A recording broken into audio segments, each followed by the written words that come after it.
Welcome to the other side of the coin, where we explore concepts, strategies, and perspectives that are often misunderstood or simply unknown in business, finance, and life.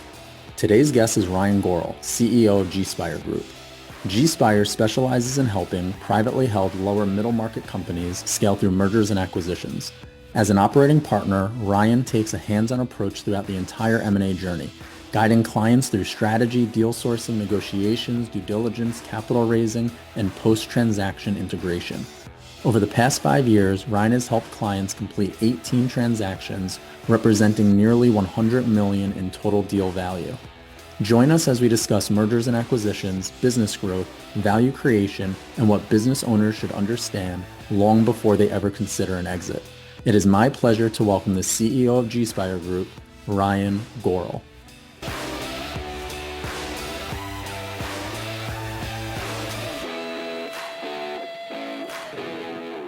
All right, Ryan, we're live and welcome to the other side of the coin. Thanks for having me. Yeah, excited to have you on. So we start this show in the same manner. We want to know, this is a show about other things besides finances, but it's largely a show that's about finances. And finances isn't just about dollars and cents. It's also about how you relate to it. So we would love to know what informed your relationship to finances. And the question I'd love to ask you is, what was your relationship to money when you were growing up?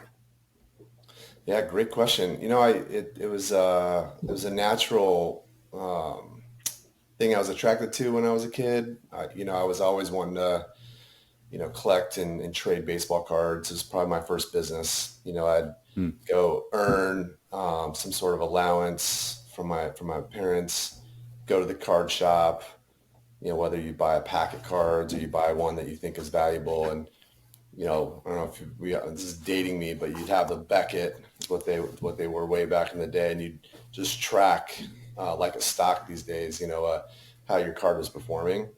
Then you go to these big card shows and you see how you paid for a card for $5 and you sold it for 10. I was really into that early on, like very, very young. And, I think it just kind of grew, I think it was the budding part of, my interest in building businesses and consulting businesses. And it was innate from an early age. I love hearing that story, and it was reminding me, Mike and we actually grew up in the same town, and we had this card store called Sports Nut. And I don't know if Mike remembers it, but I would always go there and get sports cards and things like that.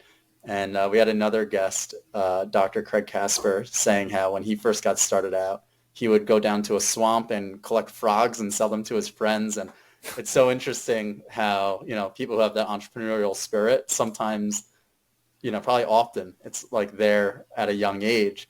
A question that I have for you, just so we can get to learn a little bit more about you, and then Mike, feel free to jump back in, is I find that the scope of finances is such a broad term. So specifically what you do, focusing in the M&A space, I'm curious if there's a story or just like a progression of events, like how did you get to the point that you're at today? Yeah, so it's going to take me to a little bit of a background because it's not a linear, straight path. But, when it's kind of a funny story. So I played basketball at the University of Denver in college. And I didn't really know what I wanted to do when I got older. But all I knew is I was really bad at secondary languages. So when I got to the University of Denver, the only path that didn't require secondary language was business. So I was like, cool, I'm going down this path. I kind of literally fell into it. And then, I got into, really learning how businesses tick, studying the, financials of businesses through school. I was a business management major, so they kind of make you learn all the different functions of a business. And I found myself just loving it, loving not necessarily the finance aspect of the business, but it was more the holistic, how do you run a business as a CEO? And then one thing led to another. I graduated. I took a couple sales jobs. One of my first jobs was selling investments and insurance.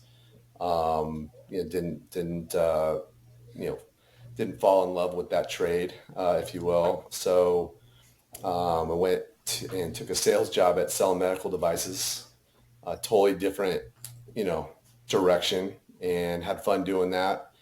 And then, something, started coming clear to me that I was wanting to be involved in buying and selling businesses of some sort. I didn't know what it was. I just said, private equity was starting to be talked about. Um, so I went back and to go get my MBA, and at the same time, I went into commercial banking, which is heavy finance. And from there, built a competency of building spreadsheets, analyzing risk, analyzing P&Ls and balance sheets. So most of my career has been heavy on the finance side, but in time to get where I'm at, I'm coupling, a heavy finance background and financial analysis to the softer side of business and leadership, the qualitative, the emotional intelligence coupled with, sales and marketing. So I'm involved in everything, even though the foundation of what, my career has been based on has really been, it was starting in banking, on the financial and the risk management side of business. What do you think? There's so many different, based on what you just shared, there's like a breadth of different directions you could have gone, right? There's leadership is one direction you could have gone. You could have done banking. Like business is this catch-all term that you could go 1,000 directions. So what do you think it was about mergers and acquisitions that drew you as opposed to the 20,000 other directions that you could have gone? I think there was a couple things that drew me into this. One, I saw how transformative the transaction was to the businesses and the business leadership and the owners of these businesses had on their company and on their lives and their personal finances at the end of the day. So, seeing how game changing the transaction was for them, I think was a big appeal. And then the other appeal to me was, this has just been kind of my calling card. It's hard and complex. It's not go to work every day and I'm doing the same thing every day in a more monotonous, type of cadence. It's you touch every part of a business with an M&A transaction. So you're touching the financials, you're talking about capital, debt and equity. You're talking about culture, core values. You're talking about the people, the core competencies, the strategy. So it's so difficult to, wrap your arm around all those things and make them make sense for how to take your business from A to B and then B to C.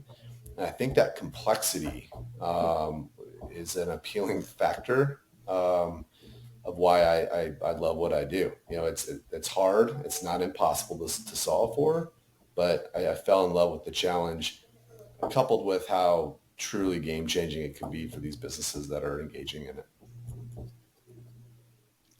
Do you feel like, and I love this conversation because Ryan and I have known each other for a while. We've met in person a few times, been working with each other in the business world for a while, but it's nice hearing the background stories. Sometimes you don't have, the room or the time to go deep on those conversations. Do you feel like the clients that you're working with, are you helping business, maybe it's both, but are you more so helping business owners, sell their company and lead into retirement, for example? Or do you think more of your clients are acquiring companies for growth? Like which side of the spectrum do you reside on a little bit more?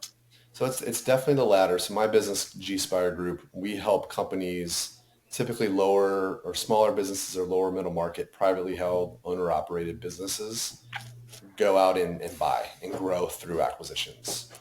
But that's not the end of the story. If I'm doing my job right, we're not just going out and buying companies in a haphazard way. There's got to be a what are we doing and why are we doing it type of conversation, and that's part of the strategic planning process.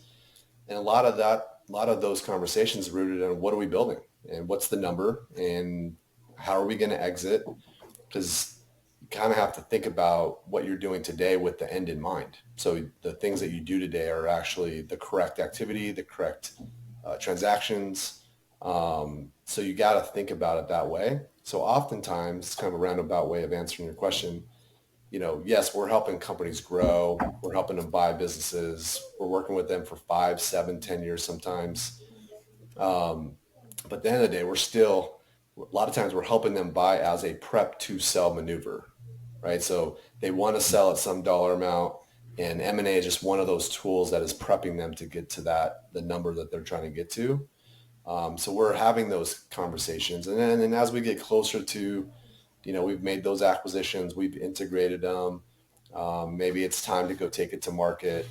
We then, we'll do the work to make sure that we feel like the value is there to hit their number. Working with folks like you, Zach, to make sure that their, personal side of the financials are all buttoned up, and, the tax conversation has been had. And then kind of coaching them all the way through a successful transaction.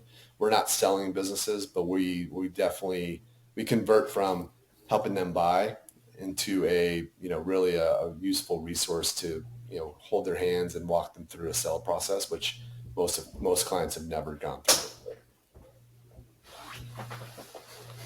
I'm curious to hear, Ryan. I think there's the on paper version of what an M&A transaction looks like, and there's the people. So there's it's a cultural fit. You started to talk about this a little bit, and I'm wondering from maybe both sides of the coin. Good work in there, right, Zach? Yeah. If you could talk about the qualifiers, like if a business that you're working with is looking for both on the cultural side and the numbers, X's and O's, dollars and cents side, what are some of the things that you're screening for, looking for, qualifying for to help make an informed and strong decision? Yeah, there's a lot in that question, but I'll try to synthesize it a little bit. So yes, many people, our clients, are buying to build a bigger business that eventually will be more valuable. Like, that's the end goal. There's dollars related to that for sure. How you get there, though, is where the people side, the culture side, has to be front and center. So, just as an example, so a lot of my clients are owner-operated business owners, meaning they are the CEO. They're probably doing some function of the CFO. They're probably doing some function of a COO. They're probably doing, some part of the salesperson. They're wearing all these different hats, and they're involved in pretty much every aspect of their business. So one of the things, let's just some rough numbers. Let's say they're doing 20 million in revenue and 2 million in cash flow, right? So they're making good money as a as the earner, assuming that they're able to pull out roughly that amount of cash flow every year. So they're making good money, but when they go talk to an investment banker about the value, the investment banker goes, "Well, you're doing 2 million of EBITDA. You might be worth, let's just put a 6 multiple on this particular example." So that's $12 million valuation.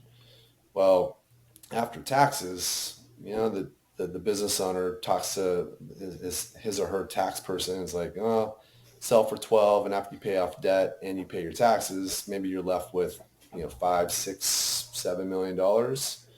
And sometimes that number doesn't feel good or isn't a big enough number for the business owner. So, they know that they have to increase their enterprise value of their business, and that's where M&A comes in.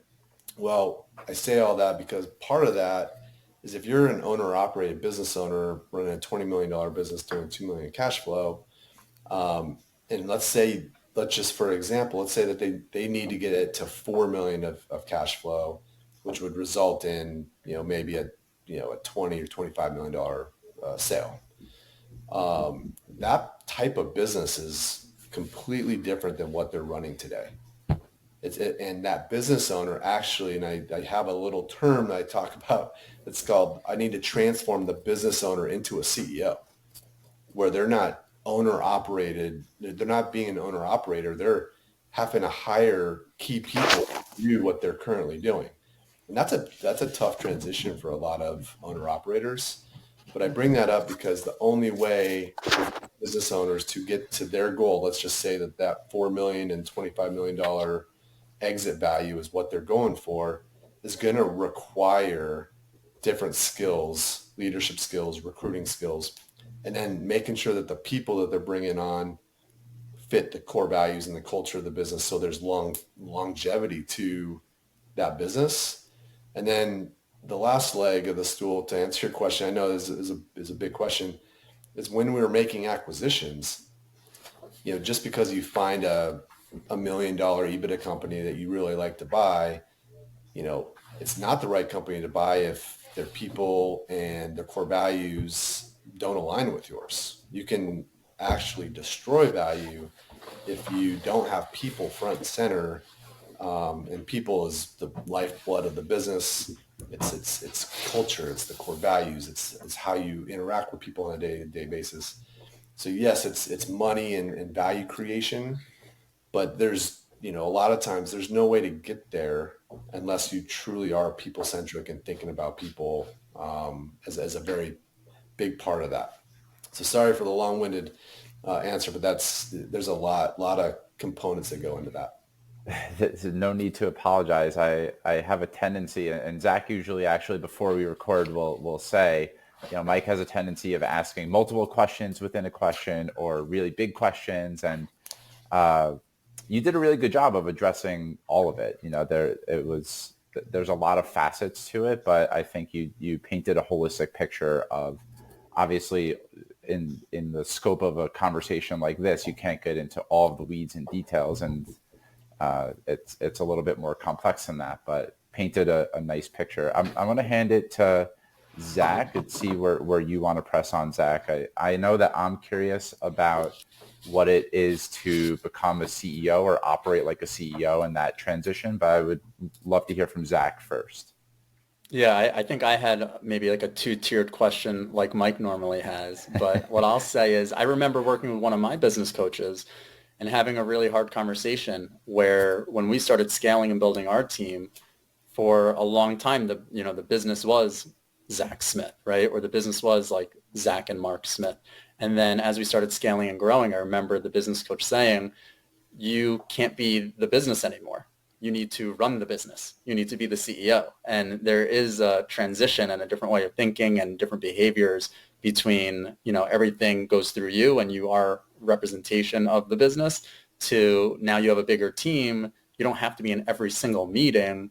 You run the business. It's different than being the business. So I just thought that was interesting. And then also I had to just throw this out there because it's something we're currently working on right now, is it's so true when it comes to taxation after a sale and how it could really, the capital gains and the taxes can just cut the valuation in half for a business owner. There's actually ways of offsetting that, though, that not a lot of people are intimate with or understand. It's very specialized planning. And we just happen to be working with a client right now who's going to be going through a large sale, in a couple of months. And most business owners, one of the biggest things that they care about is how to avoid taxes. And there's actually some strategies on how you can offset taxes during those sales that are pretty interesting. Probably, could be a whole episode in the future for us. But, I'll leave Mike's question there for you to answer, Ryan. But the question that I had, in addition to what does that transition look like when you're working with people, is I'm curious, you've been doing this for a long time. I'm curious if you've seen the landscape of the M&A space. I think about like how private equity becomes more and more prevalent over the last, decade plus. But I'm curious, how you've seen the landscape changing, and if there's anything that you'd want to say to business owners about it, like a different way that they should be thinking. So now you kind of have 3 questions on the plate for you, so you can, choose your own adventure. Yeah, I'll try to make sure I try to get to all 3. But the first one I'll touch on is the leadership transition.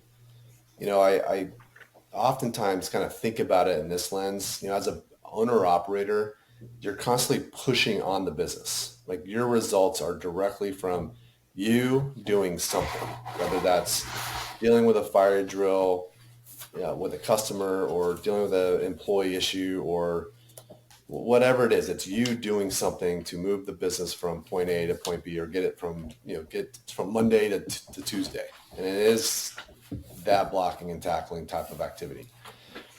A CEO, conversely, that's not what they're doing. They have to actually be pushing people and leading people to do that work.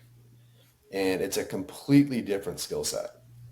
It's it it is a hard transition when you have a business owner that wants results the next day, and they're able to enact that change because they're motivated, they're the sole shareholder, and if they want to move the business from A to B in a week or whatever it is, they can do it. And they push on it and they make it happen. As a CEO who has maybe a senior leadership team now, it's one of the frustrations is they have to rely on them to move the business forward, and they have to have the skill set to inspire and enroll that person to do the work as close to their standards as possible. And most of the time, it's never a perfect standard. Like the person that they're leading is never going to be able to do it the way they did it or with the urgency that they wanted them to do it. So there is a learning process of the importance of leading and the empathy and the coaching. It's just a different muscle movement to go from an owner operator to a CEO. So, I always like the concept of changing from being the rainmaker to being the architect. And I feel like once you're the CEO, you have to be more of the architect, moving the chess pieces around, not being, one of the chess pieces that are getting the job done. That's a great analogy. I mean, they're just two different roles. And, if part of what I try to do, and this is alongside the work I do with my clients, is just having those conversations, setting those expectations, so they're not blindsided. You can imagine, these business owners buying a business, ramping into a CEO role without truly understanding that it's actually going to be different, and it needs to be different for it to be successful. So a lot of what we're doing is trying to prep for that, so that's, whether there's some coaching, some peer groups, whatever it is that can help ease that transition. I think it's important. And then I only remember two of the questions, so you have to remind me the third. But the other question, I don't remember either. That was like 30 minutes ago. Perfect. No, I'm joking. It's so how has the landscape of the M&A space changed? And if there's one or two or three, if there's any points that you would want a business owner to hear in regards to the change that's occurred over the last decade or so. I put those into two, so I did remember it. Okay. Yeah. So, I think what's happening in the M&A space, you mentioned private equity. They're a dominant player in the small, lower middle market M&A activity. They're one of the leading. There's so much dry powder. They've raised a ton of money. They're coming in and, they call them roll-ups or consolidation strategies where they're just, their growth is by buying smaller businesses, and they have all of this dry powder to put to work. So that's a real, I don't know of any industry that's not experiencing some sort of consolidation pressure. That's what I was going to say, from like home services to dental practices and everything in between. Yeah. Every single industry is seeing it. So where that's impactful to, business owners and a lot of our clients is, imagine, Zach, someone coming in and wanting to buy your firm, and some private equity. I'm sure you get these calls. Private equity backed platform, RIA, that says, we want to buy your business, and we're going to throw a lot of money at you. As a seller, those numbers are probably pretty big.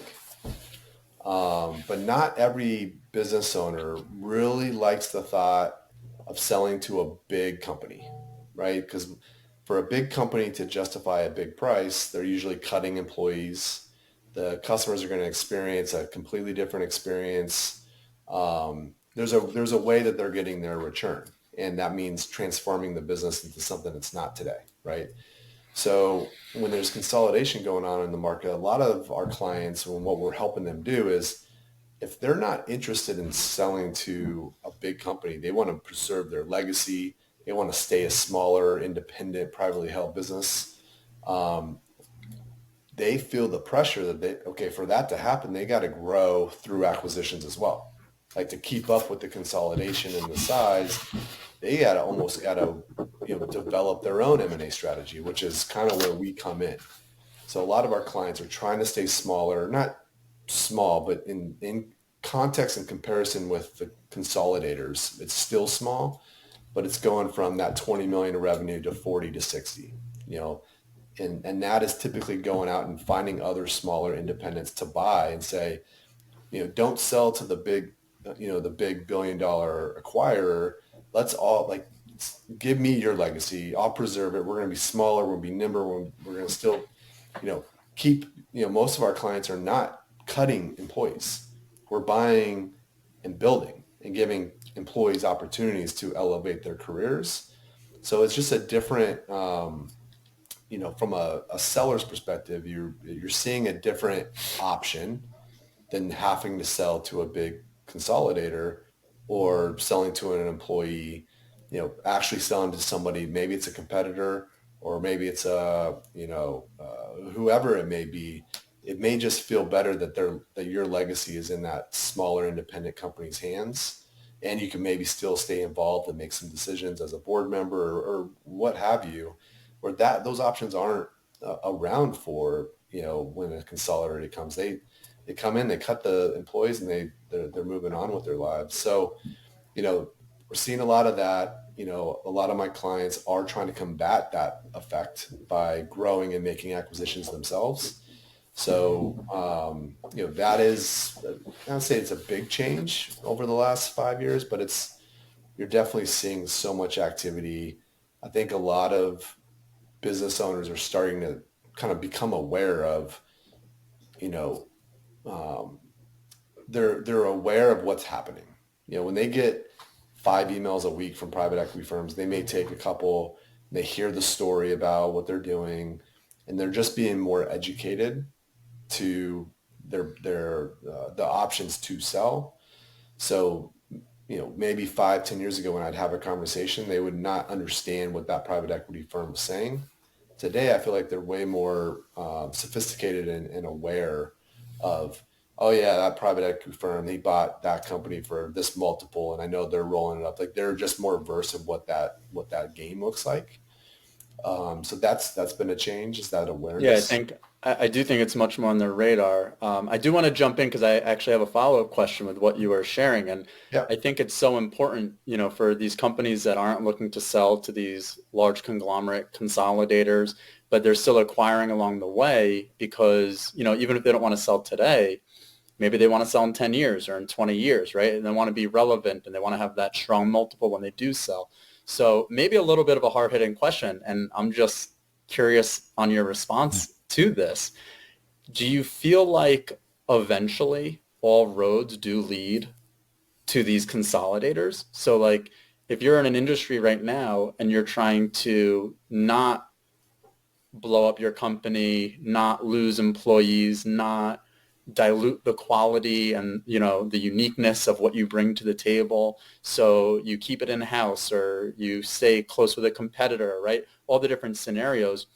I'm really curious to hear your thoughts on this. Do you think maybe if not today, maybe in 20 years from now, do you think all roads do lead to these companies eventually? Like it's almost putting off what's inevitable, or do you think that there's certain industries where maybe they can stay small and nimble and avoid these roll-ups? I think the latter. There's ways to avoid it. I think that the main answer to that question is, this is a business cycle. Like business cycles go through this. There's consolidation. These companies get so big, fat, and bloated. They've acquired all this stuff, and then they have to go through a restructure. They start divesting. Maybe we hit a recession. Whatever the case may be, there's oftentimes the cycle of consolidation and divestiture. And you saw that I think it was back in the 80s where building big conglomerates was a very popular thing to do.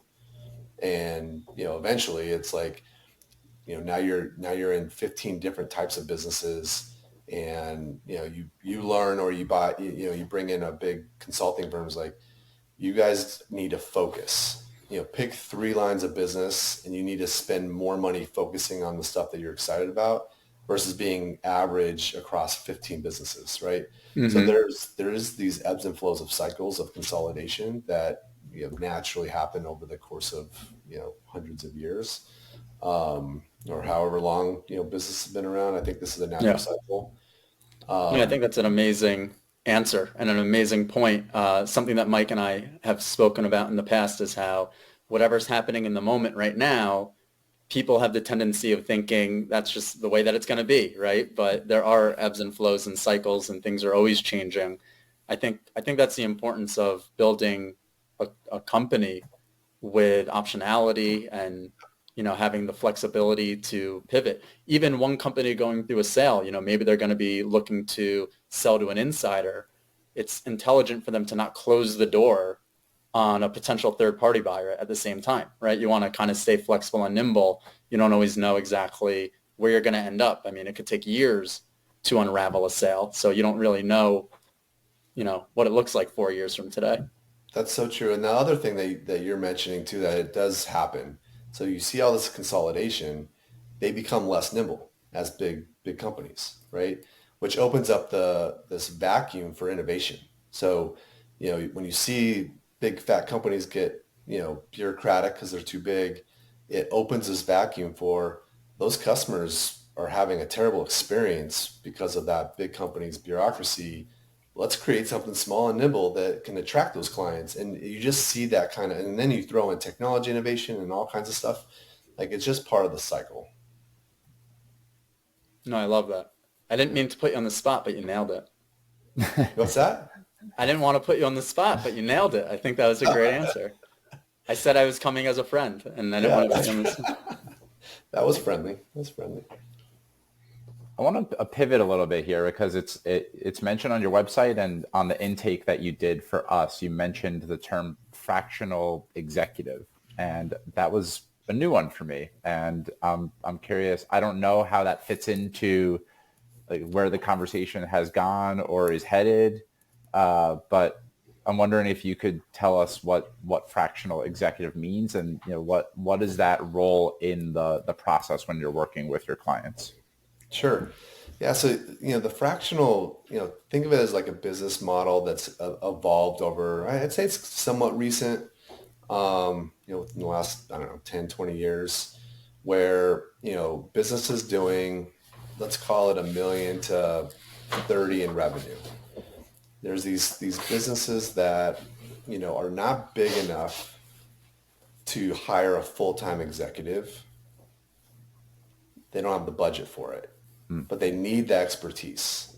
So it's created this need for fractional executives to come in, not on a full-time basis, but bring in expertise that, the smaller business can benefit from, but not be a full-time employee. So that's the fractional executive part of what we do.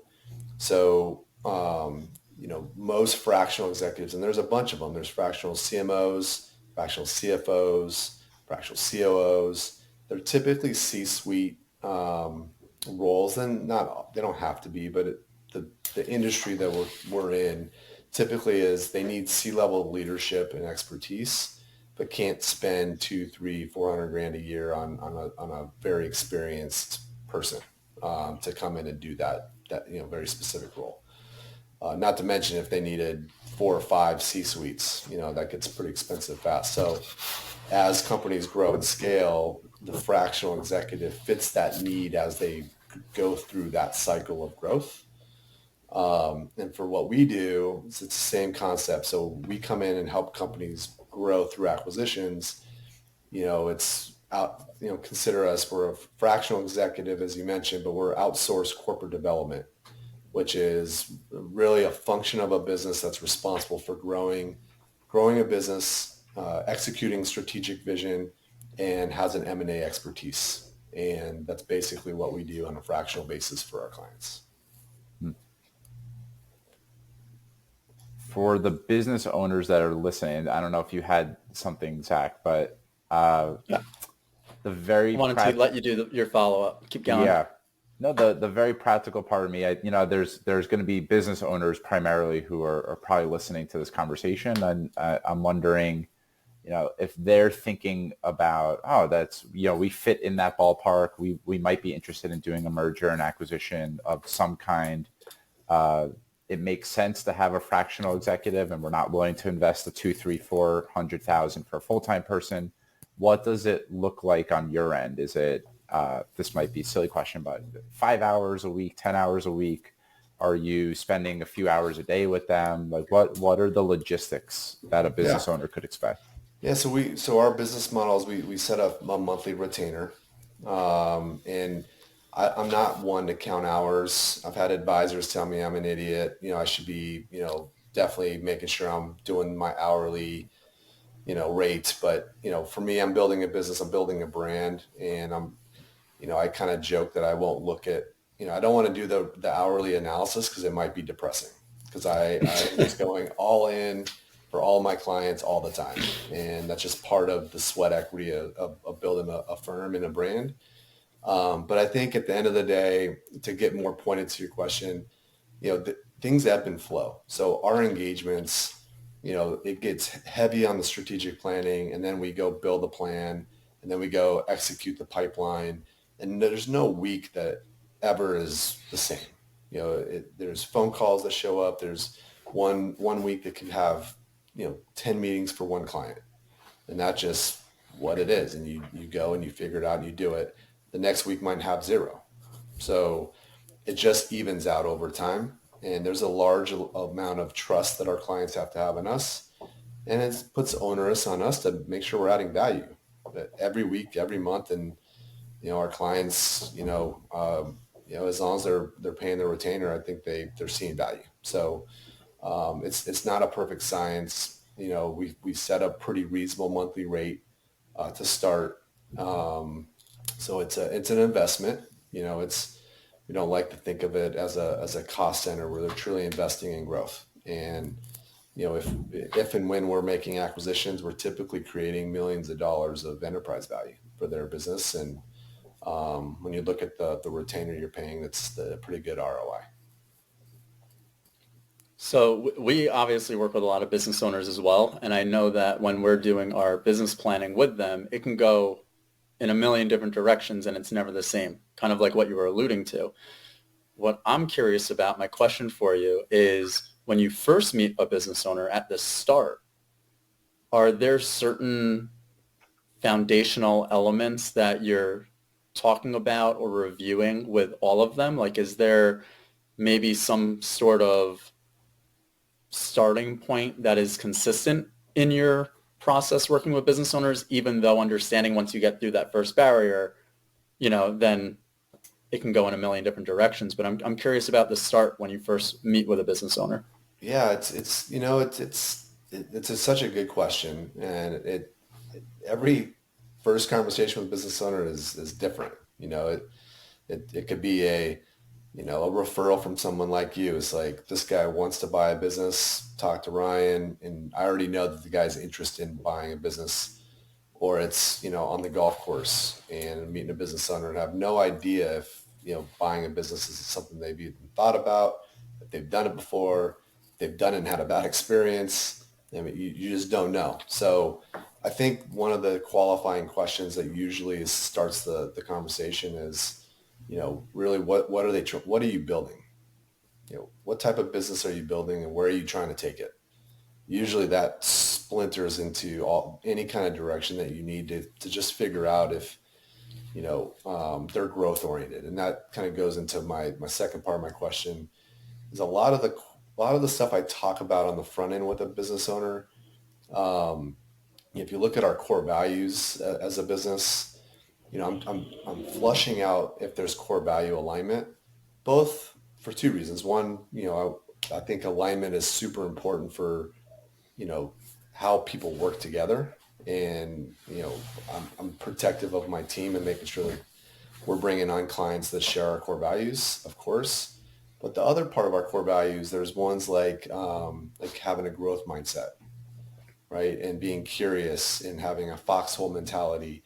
These are things that foundationally I know are going to make for uh, business owners who are looking to build businesses and buy businesses.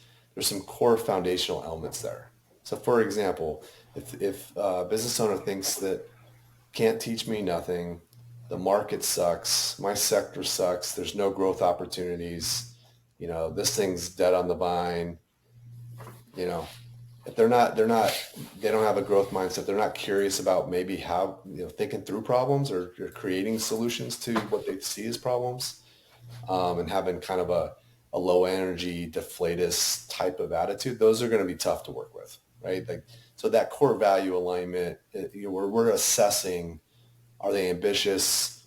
Are they curious? Are they going to learn along the way? Are they going to be problem solving? Are they, you know, do they need, are they the type of people that don't necessarily need to see how it's going to play out to have the ability to bet on themselves? So it's some of the qualitative things that we're flushing out to see, if they said to us, we're interested in buying businesses and growing this way, it's like, okay, well, I kind of want to understand some of these core values for both of those reasons. And a lot of our initial conversations are really rooted in those types of lines of questioning. That's great. I have one additional before we bring it towards a close here. I know we're pushing up on the time boundary, but am I remembering correctly that is active listening one of the core values? Yep. What informed the choice for active listening to get in there? That one caught my attention. Oh, love that question. I mean, I haven't gotten it. So part of what I found to be very, very valuable and allows us to be successful as a business is hearing things that aren't being said. And that's just a hard kind of thing to talk about. But if we're not listening and doing so in an active way, meaning Zach's telling me about his vision, and all I want to say, I'm preparing myself to tell him what direction I think he should take his business, right? I'm missing 90% of what he's saying to me. Mm-hmm. But if I'm truly with the lens of, I just want to actively listen to the things that Zach's saying, what you find maybe they said one thing and contradicted themselves somewhere up, in another comment. And that small disparity, just as an example, that small discrepancy, being able to connect the dots at some point, maybe not right then and there, but maybe in the next week's meeting to maybe produce some clarity around, like, maybe he doesn't really know which direction he needs to go. He may be very confident. He talks very confidently that he knows where he's going, but he kind of said two different things. Mm-hmm. So I use that as an example because if you're not actively listening for things that you can add value around and truly wanting to understand where your client's coming from, you miss it. Like you'll end up going down being a consultant, nothing against consultants, but recommending things that you think they should do. Mm-hmm. That's not what we don't even call ourselves consultants for that reason. I want to know what makes my clients tick and where exactly do they want to go. And if there's any discrepancy, I want to be able to pick it apart. And the only way you do that is through active listening. So that's why it's a core value. And thank you. I love that question. Thanks for asking that. Mm-hmm. Zach, I would also love to hear, I know I'm like steering the ship in a pretty driving direction, given that there's only a few minutes left, but I'm curious how you look at that in your business as well, like the ability to hear what your clients are saying and use that to serve them rather than I have this strategy, here it is. Yeah, I think it's a great question also. I think that a lot of the times people don't know what they don't know. So if you don't know what you're looking for, it's very hard to find it. And sometimes people will fill up space with a really good answer, whether or not that answer is truly their objective and what they believe in, I think is a separate conversation. And it might sound a little bizarre, but I think we all know what I'm talking about. Mm-hmm. Sometimes you say something in the moment, but then if you really reflect on it, for a day or a week or a month, you realize maybe that's not really what I'm after. Maybe that's not really what I'm looking to achieve. So I think to Ryan's point, sometimes you can be in a great conversation with somebody who's very confident, very intelligent, very business oriented, and they might say two things that are opposing of each other. And I think sometimes in those moments where maybe it might be a little bit of friction in a good way, I think sometimes you really can dig deep and learn a lot about the person, learn a lot about the company, and even more importantly than that, have the person learn a lot about themselves and have the person learn a lot about their company. We're all so busy. So I think active listening and those learning opportunities or those moments of inspiration, I think, they can move the needle a lot more than, hey, we both already know all the answers. It's not going to move the needle much. But I think as any business owner, as any person, self-reflection and kind of like that inner game that people are playing, I believe that that's something you need to revisit frequently. Probably most people are not visiting it as frequently as they should. And then you go on autopilot, right? And then you start, your goals are really your neighbor's goals. So I think it takes a certain discipline and focus to truly be on the right path of what you're trying to create. And to me, that's the importance of active listening, which is similar to what Ryan said, maybe with just some different words. But Well, and Mike said it, like it's the way you serve. Like it's how you serve them. By taking that intentionality to listening to them and understanding them is the gateway of service. Like it's, I think you get out there in the service provider world, and if people aren't doing that, like they're not providing any kind of service to them. They're just hucking products or whatever they're trying to, do to truly serve somebody. That active listening is how you do it. Which is yeah, why I love and it so much. I think that's great that that's one of your core values. And, I heard this recently actually, how what it takes to go from a C to a B is not the same of what it takes to go from a B to an A. So it's kind of like if you're doing something at 90%, you might be very, very good. But for you to get to 100% and be a master, I mean, 90% is only halfway there almost, right? It's kind of like that mentality. And Yeah. I think once you can be an active listener, not focusing on, I already know the answer, I already know what I'm going to say next. I think that's a skill that everybody needs to learn. And I think that's really where I think that's where the A players operate. I think that's a big difference between, I'll just use your term of consultant, right? And somebody who they already have their way of thinking and they already know what they're trying to achieve, rather than being like a true conduit to the truth for that person, right? So it's a slight nuance, but I think it makes a big impact. Big time. Yeah, and as a coach, that makes me perk up. I mean, that's what people are paying me to do for the most part. Actively listen and serve them, and not give them a cookie cutter. I have the answer. Let me throw it at you, regardless of what your challenge is or your specific circumstances, etc. So it was, really refreshing to see that. In addition to all of your technical know-how that you're bringing too, that's a really beautiful. You're a two-way player, as they would call it in baseball. So I know we're on the back end here. Is there anything that we didn't get to that you would like to bring into the conversation? If not, we have just one more question for you. No, let's do the last question. Okay. Well, it could be a literal one, a philosophical one. You could take it in whatever direction that you want to take it, but we would love to know, what does it mean to you, Ryan, to be wealthy? Wow, that's a good one. A couple things come to mind. Health, the health of me and my family, and engaging in relationships that are bringing peace and fulfillment, and keeping, the act of service in center of what you're doing. The confluence of all those things, regardless of what you have in the bank account, that's to me a wealthy person. Take us home, Zach. No, I love it. Thank you, Ryan.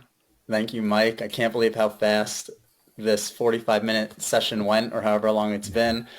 I feel like we can clearly talk all day about this. Ryan and I, we're due for a dinner.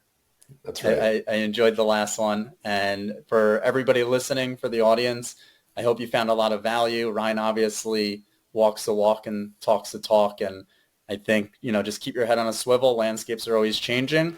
And until next time, we thank you all again. Take care. Thanks everyone for listening. Hi everybody, this is Zach Smith, co-founder and CEO of I Am Financial and the co-host of The Other Side of the Coin. Please remember to subscribe and like, and if you have any questions and or would like to speak, please feel free to email me directly at zacksmith@im-financial.com. That is ZAK Smith at the letter I, the letter M-financial.com. Reach out to us and we will make certain to get you to the appropriate channels. Thank you again, and we hope you enjoyed our show. See you next time. Disclosures. This podcast is for informational purpose only and is not to be construed as tax, legal, or investment advice. Although the information has been gathered from sources believed to be reliable, please note that individual situations can vary. Therefore, the information should be relied upon only when coordinated with individual professional advice. Guest speakers and the firms are not affiliated with or endorsed by Park Avenue Securities, Guardian, Northeast Financial Network, and I Am Financial, and the opinions stated are their own. Guardian, its subsidiaries, agents, and employees do not provide tax, legal, or accounting advice. Consult your tax, legal, and accounting professional regarding your individual situation. All investments and investment strategies contain risk and may lose value. OSJ address is 101 Crawford's Corner Road, Suite 2405 in Homedale, New Jersey, 07733. Their phone number is 908-709-0020. Our phone number is 914-603-8325. A member of the Northeast Financial Network, financial representative with Guardian Life Insurance Company of America, New York, New York, I Am Financial, and Northeast Financial Network are not affiliates or subsidiaries of Guardian. Arkansas license number 163-03838, California license number 4108463.